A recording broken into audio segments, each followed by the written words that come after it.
We got you. Greetings. Take two. Yeah. That was my fault. I apologize. You know what I want to start with? And I want your... I want a legitimate answer. I don't want your Oilers fanatic answer. Or your I hate the Leafs answer. Are the Leafs a good team? Yeah, of course. Sure. Okay. Yeah, they are. The thing is, like, these last two games that they've beaten the Oilers, they haven't been as good as the Oilers have been bad, is what I would say. So I like, to me, these last two games, as annoying as they've been, I've had to write about it multiple times. I've got to write about it twice more today. The thing is, the Oilers just didn't play all that great. I don't think that the Leafs played like world beaters by any means. I thought they played well. I thought on Monday they were really, really strong defensively. But I don't think that this is a team that's playing so out of the stratosphere that they're unbeatable. I think the Oilers just dropped the ball twice. And they had an opportunity with Austin Matthews out the first two games. I don't know if he's playing yet or not tonight. But they just dropped the ball. And I think that happens sometimes. So I also think people need to chill a little bit. But to answer the question, the Leafs are a good team. There's no doubt about it. Anybody who says they're not is just either lying to themselves or not paying attention. Yeah, they're saying Matthews is still questionable for tonight. So he's dealing with a wrist injury. So it's like they have to take advantage of these opportunities. That's what the really good teams do, is they kick another team when they're down, and the Leafs are down a little bit because they're banged up. So they need to, they need a rebound. I don't think the panic over two losses because they were shutout losses was necessarily justified. If you look at the comment section on our website, people were melting down. And I was frustrated too, but let's put it into context here.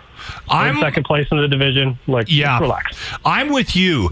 And the one thing that I have noticed about this Edmonton Oilers squad this year, and we can talk about, they need a couple more pieces. The defense is young, goaltending questionable. We're not going to do the sports donkey thing and break it down like that. For me, I think this team, our Edmonton Oilers, is a good team.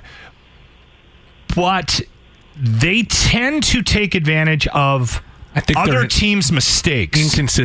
They're inconsistent, but they take advantage. They seem to thrive on other teams falling apart defensively.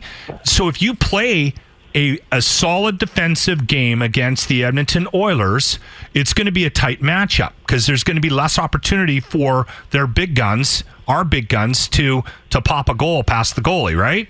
And I don't know how we get to that next level where the Oilers just become a good team and they're dangerous no matter what's happening on the ice. But we're not there yet.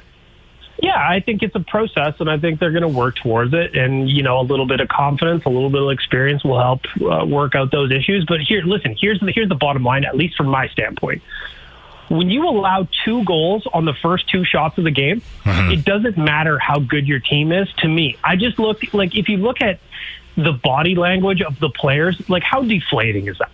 Yeah. Because I thought at the start of Monday's game, the Oilers were getting chances. They were manufacturing opportunities for themselves. They were looking decent. They were skating.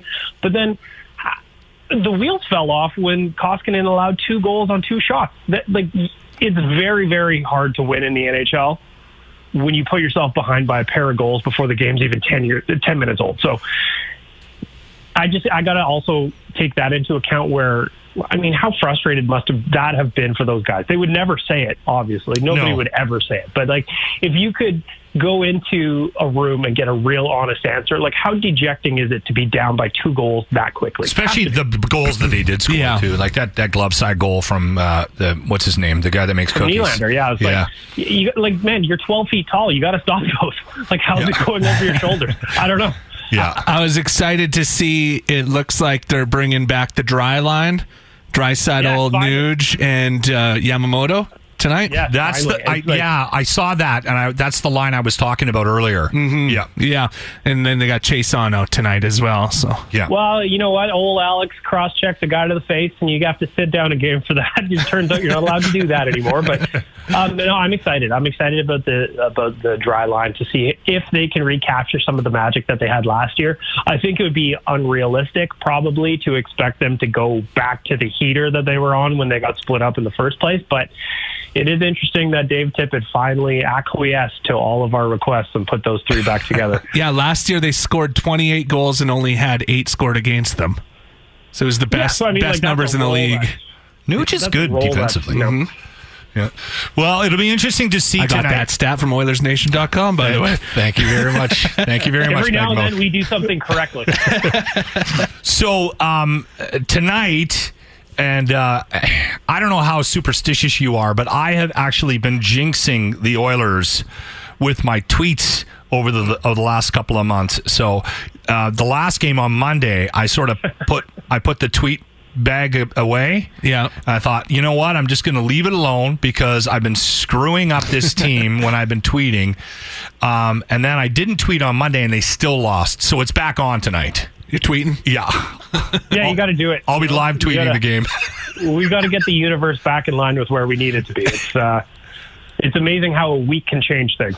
Well, and you keep Connor. Is that the first time ever in his career he's been kept off the score sheet in back-to-back games against the Leafs?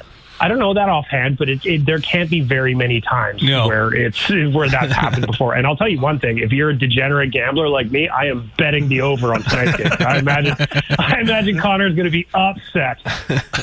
All right, thanks for your time, Baggedmilk. Thanks, boys. There he is, Baggedmilk, Oilers Nation.